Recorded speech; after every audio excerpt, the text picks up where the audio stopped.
mbokk yi ñu ngi leen di nuyu di leen dalal jàmm ci plateau l'invité de la mi-journée egsi nañu nag ci waxtu bi ñuy jagleel sunu invité tey ñi ngi am mbégte di dalal Diégui Diop Diégui maa ngi lay nuyu. Pierre-Edouard maa ngi lay fay di kontaan lool à chaque fois boo ma wooyee comme ni ma koy waxee saa su ne sunu génération ce pays nous appartient quel que soit côté boo nekk bu boor bu nit ki féetee l'essentiel est que tu joues ta partition pour le développement de ce pays je me nomme madame Fall Diégui Diop man maa yor lépp loo xamante ni mooy promotion des droits et de la protection des enfants au niveau du Sénégal. ñu ngi lay gërëm bu baax présentation bi def nga ko déjà sa place yaay donc directrice de la promotion des droits et de la protection des enfants loolu lan lay wundu lan mooy sa mission. waaw sama mission nag mooy protéger les enfants pour mu promouvoir leurs droits mais il faudrait que ma préciser ni au niveau de l'UEMOA mooy l'union économique monétaire de l'Afrique de l'Ouest xam nga groupe dëkk yi fu nekk dañuy jékki-jékki toog pour mën a ëmb jël ay décisions yoo xamante ne daf leen di mën a arranger pour ñu mën a faire face avec la situation internationale donc foofu la ñu doxee depuis un moment il faudrait que chaque ministère désormais di présenter wu sous forme de programme et ministère de la famille dérogé wul ci règle boobu à ce titre lañ def programme enfance sama direction mooy direction de la promotion des droits ñoom ñoo ko téye ci biir di défendre budget bi programme enfance nag juróomi composante moo si nekk mooy la DPDE muy ñun l'agence nationale de la case des tout-petits centre Guindi mi nga xamante ne fépp fu ñu foree xale boo xamante ne dafa nekk en situation de difficulté mën nañ ko fa yóbbu donc c'est pour le retrait et l'insertion des enfants en situation de rue la cellule d'appui pour la protection des enfants muy CAP ak ki nga xamante ni moom mooy pupille de la nation depuis bateau le Joola lañ jëloon benn décret pour ñooñu mais au-delà de ñooñu sax léegi dañu jël ay orphelins ñoo xamante ni par décret lañ leen di tànnee comme par exemple bu fekkee militaire boo xam ni dafa demoon au nom de la nation il a perdu la vie ñu war a def une prise en charge de sa famille et terminé par le PIPADHS qui se trouve être un projet de la Banque mondiale qui est là depuis 5 ans donc qui a eu à mettre presque 42 milliards pour le développement intégré de l'enfant et tout ce qui concerne la petite enfance de 0 à 5 ans. Est-ce que dina yomb ci réew mi mel ni Sénégal nga xam ni y a la religion y a notre culture ñu jàpp ni xale dafa dañ ko war a yar donc warul du mën a amul droit mais en tout cas si ay responsabilité parents la nekk ngeen di wax droit des enfants ci réew mu mel ni Sénégal loolu est-ce que dina yomb ngeen mën ko gëmloo nit ñi dugal ko si bopp nit ñi. waaw Pierre-Edouard loolu jafewul mën nañ ko dugal si bopp nit ñi parce que ku juddu rek nit ci nitam ku ne am nga droit. Il y a des choses, des droits yoo xamante ni ce sont des droits fondamentaux par exemple droit au respect à la dignité droit à l'éducation droit à la santé kooku soxlawul ñuy nekk religieux mbaa ñu yor culture mbaa dara loolu c'est des choses yoo xam ne c'est-à-dire l'être humain naît avec maintenant il y a une spécificité boo xamante ne xale yi moo tax ñu koy wax boo doonee xale am nga ay besoins yoo xam ne dafay spécifique ñu war ko jël en charge ñun nag comme ni nga ma doon laaj par rapport ak sunu liggéey loolu si la bokk capitaliser lépp loo xamante ne dafa nekk intervention des acteurs autour de la protection enfance def des contrats des rapports de performance pour xool est-ce que ñun boobu léegi li ñu doon doxal jàll na bu jàllul lan moo tax jàllul bu jàllee fan la mën a toll te yaakaar naa ne bu ñu waxee diine ñu ñëw teg ko mu concerne le clergé comme bi ma doon wax tuuti léegi maa ngi def lépp si sànq di ko wax donc lépp loo xamante ne dafa concerne le clergé mbaa mu concerne suñu kilifa diine ak suñu kilifa aada dañu jël xale teg ko au centre yàlla Pierre-Edouard amul lu gën nit yàlla daf ko wax ci alxuraan nit mooy xalifatullahi fil ardi donc kooku nga xamante ni dañ ko wax naan jëdi ko def à son image kon yàlla am na fu mu ko teg yàlla fonk na ko yàlla lu mu def yëpp pour nit la kon kooku ci ki muy jaar ba tax mu doon nit mu doon xale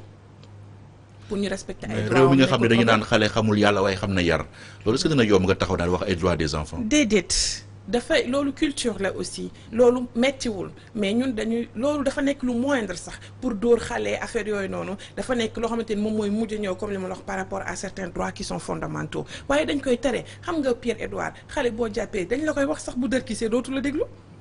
parents yi seen bopp problème boobu tam dafa amaat ba ñun sax ñi ngi def ay sensibilisation concernant ça c'est-à-dire l'éducation parentale en tant que telle il faudrait que les parents xam ndaxte kenn juddul rek nekk yaay kenn juddul nekk papa ku ci nekk da nga juddu doxal sa àdduna ba pare bëgg koo nekk nga mettre les conditions qu'il faut pour nga mën a am doom mu neex nag suñu borom parce que nit wut na ko ba taay te fekk am ko kon kooku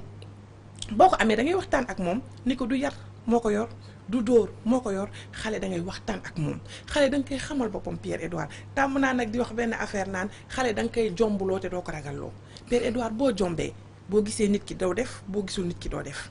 boo jombee ragal xam nga da ngay ragal sanction am mais boo jombee c'est par rapport à ton éducation par rapport à ta culture par rapport ak fi nga bokk loolu la ñu war a mën a delluwaat nañu delluwaat ci li ñu yor nañu delluwaat ci li nga xamante ni ce sont les bases de notre culture man d'accord ma ñuy wax loolu Afrique rek ngay gis Pierre-Edouard xale du saaga mag Pierre-Edouard Afrique ngay gis xale mag dugg si xale jug jox ko place am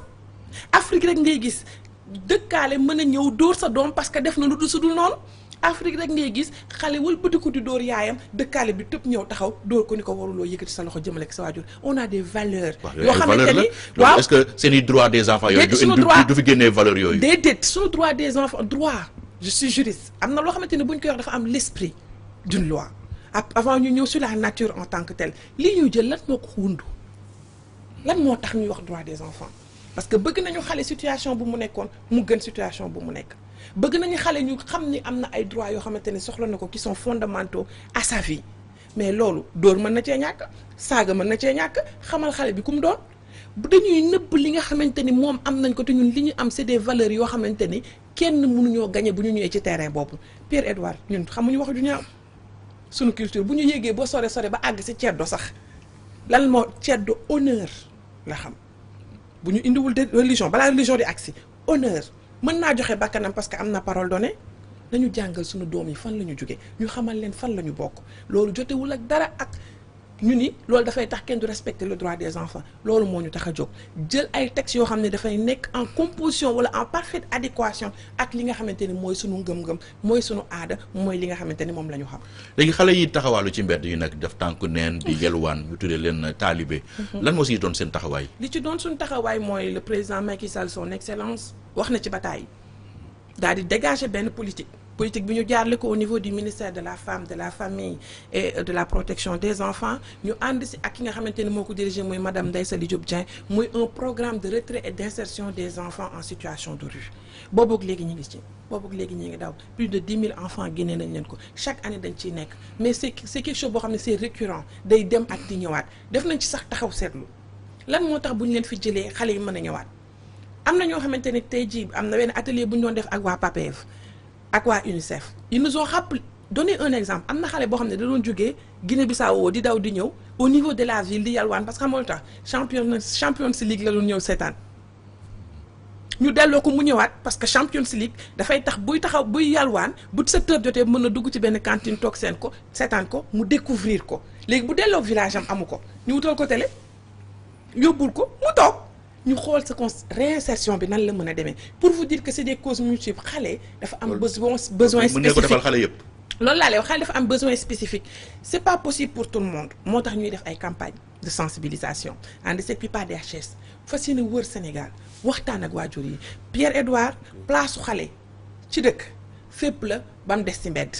foog ñu woo waajur yi état liggéeyam mënta jël policier bu nekk booleka ak benn xale mënta jël policier bu nekk booleka ak benn famille mais il faut ku nekk delluwaat ci sa responsabilité il faut ku nekk xamaat lan moo la tax a jóg doom kenn du xëy rek am ko da nga koy wut pour mën ko am kon boo ko wutee pour mën ko am na lu la war sa digganteeg xale bi am na lu la war sa digganteeg société bi am lu la war sa digganteeg sa borom bi nga xam ne da nga ko ñaanoon mu may la ko ñi ngi ci projet retrait bi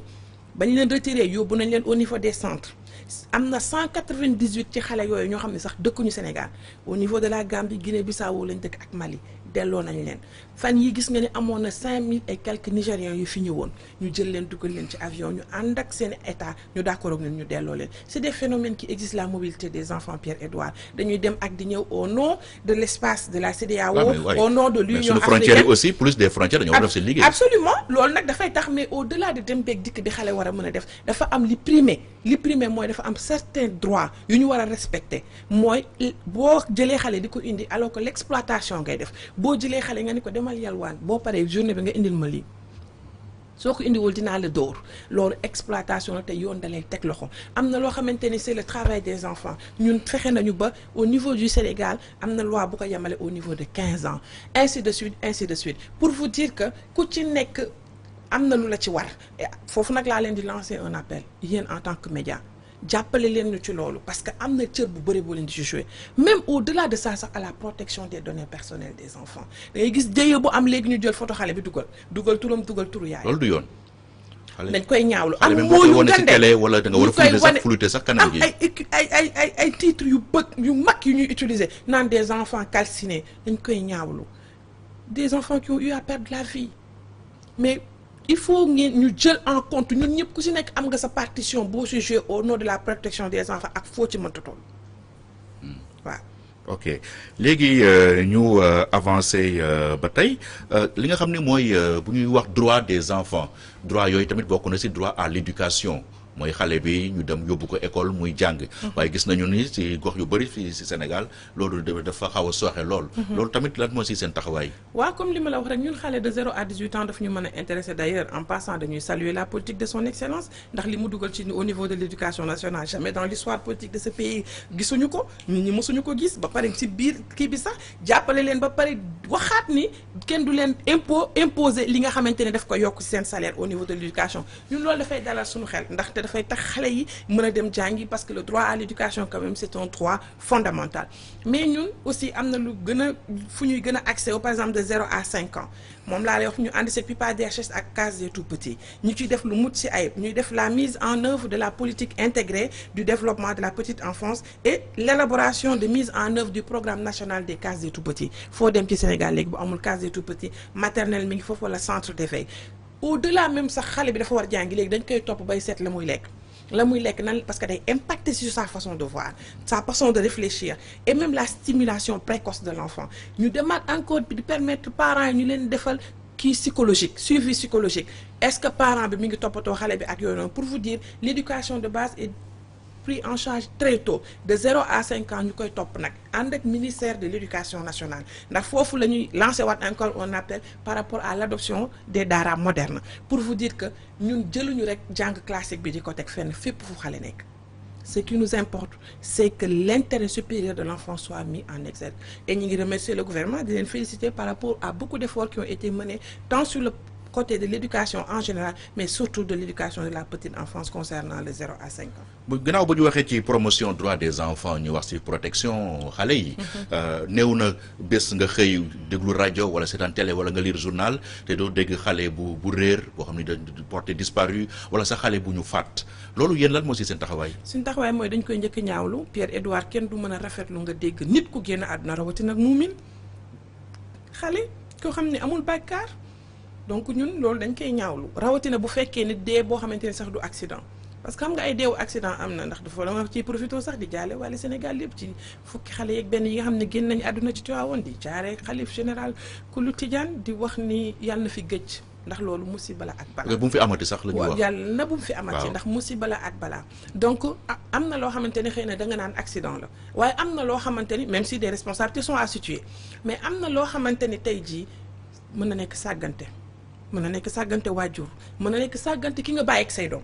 parce que boo xëyee dem mën na am koy bàyyante say doom damay lancer waat un appel Pierre-Edouard lu ñu war mooy c'est la prévention avant que xob bi ko balaa ngay lakkale la prévention nan lañ koy defee mooy dañuy sensibiliser mooy dañuy communiquer depuis lors ñu ngi koy def diggante 2020 à 2021 on a eu à faire 68 émissions pour expliquer parents yi nan la ñuy def pour protéger seen enfant di leen wax ni bu ñuy utiliser vidéosurveillance quels sont les droits yu ñu am nañ dem déclarer ji au niveau de la commission pour la protection des données personnelles ak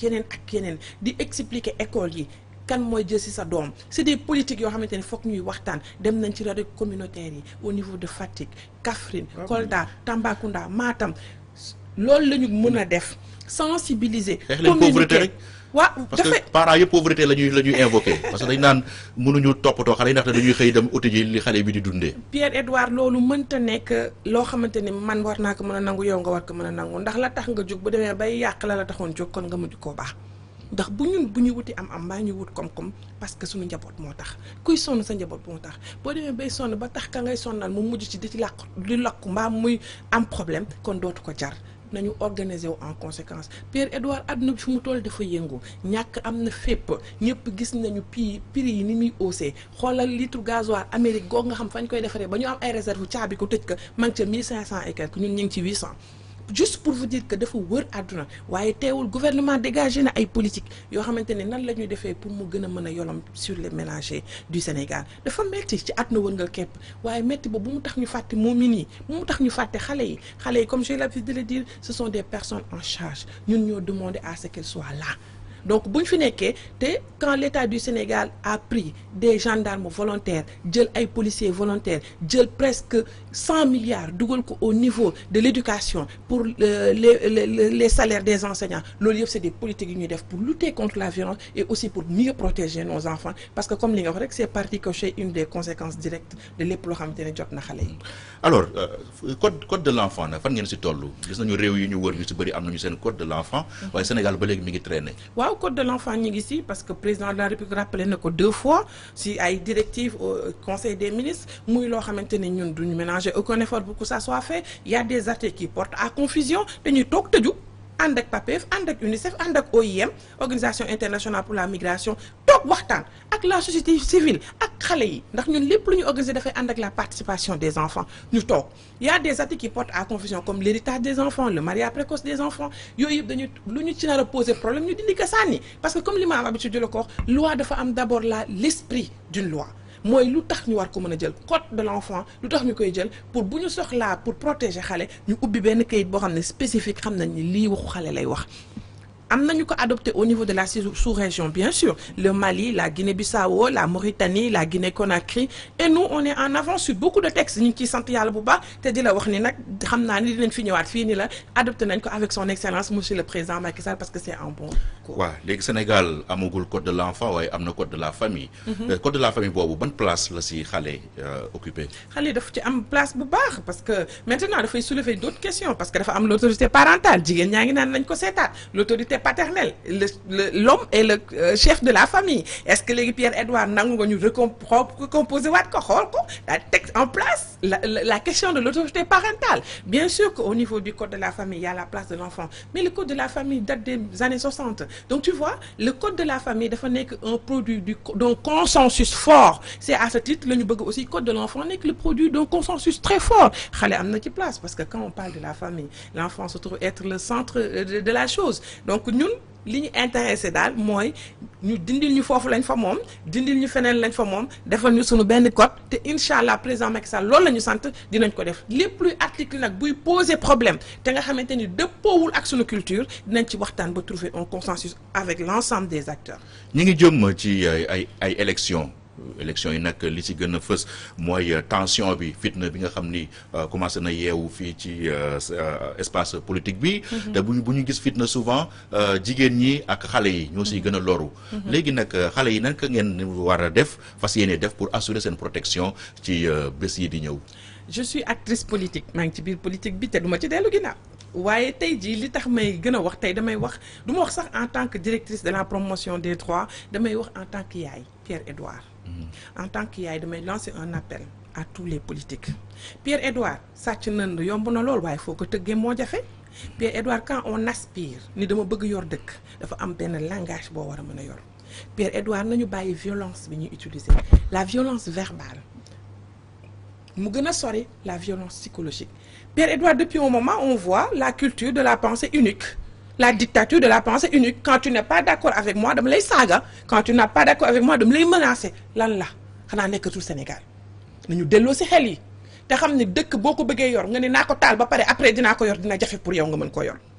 man jéegi du question par parloo moo tax may wax te ki ma faral nag dama ko assumer muy le président Macky Sall waaye président Macky Sall nit la koo xamante ne ay kenn xameewu ko wax ju ñaaw kenn xameewu ko saag kenn xameewu ko loolu laay woo tous les acteurs politiques de tous bords que ce soit ñi ma àndal man ak ñi ma àndalool ak ñi nga xamante ni dañoo nekk ci kanam te bëgg politique sax ragal ko ak sunu doom yi nga xamante fitna yi ci ñaari boor yëpp la ak sunu doom yi nga xam ne dañoo soxla pour ñoom ñu nekk tey jii ëllëg njiitu réew yi il faut ñu jox leen un très bon exemple nañu waxante lu baax Pierre-Edouard nañu seetante lu baax Pierre-Edouard te ñu sàkku ji xam-xam gis nga xam-xam boo ko amee di nga mbubboo leneen lu dul dóor ak saaga ak wax ju ñaaw au nom des enfants du Sénégal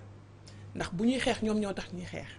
bu ñu bëggee yor réew mi dañ ne ñoom ñoo tax ñu bëgg ko defal nañu xoolaat suñu taxawaay nañu xoolaat suñu doxalin te rafetal suñuy kàddu ñun politique yi suñuy doom sax ñemeetuñu def politique ndax bu ñuy xas nit dañ naan la politicien kese nga du ma wax lu ma dul def du ma def lu ma dul wax te loolu nañ ko doxalee noonu bu ñu defee noonu ñu xam ni politique c'est un don de soi. Politique demande un engagement yow yaay gémminu ku mënul wax yaay tànk ku mënul dox yaay loxo ku mënul àgg fa nga mën a àgg kon dafa am benn position bu la war te ci loolu laay woo ñëpp. jërëjëf Diegui Diop directrice de la promotion des droits et de la protection des enfants ñu ngi lay gërëm bu baax. Pierre-Edouard maa ngi lay sant di woo sénégalais yëpp ci li nga xamante ni c'est la journée de l'enfant africain ñu koy ubbi le 16 juin au niveau de Sédhiou au nom de l'équité territoriale au nom que tey jii dañoo bëgg tous les projecteurs soient braqués au niveau de Sédhiou foofu la ñuy dem. ubbi fa GIA bi nga xamante ne c'est l'élimination des pratiques néfastes envers l'endroit des enfants quelles sont les politiques et pratiques qui ont été faites de 2013 à nos jours ñu koy fas yéene tëj Kër Massar le 23 ñu ciy woo ñëpp di wax c'est une journée de l'enfant africain muy joxaale la semaine nationale de l'enfant africain kon fas yéene nañ taxaw tem càmbar lu baax lu ñu war a soppi ak fa ñu jëm fan la. boo paree na nga jaar service commercial. incha allah voilà mbokk yi fii la ñuy yem ak yéen ci invité mi-journée bi ñu ngi leen di gërëm ci li ngeen ñu doon suivre di leen jox rendez-vous suba ak jàmm jërë ngeen jëf.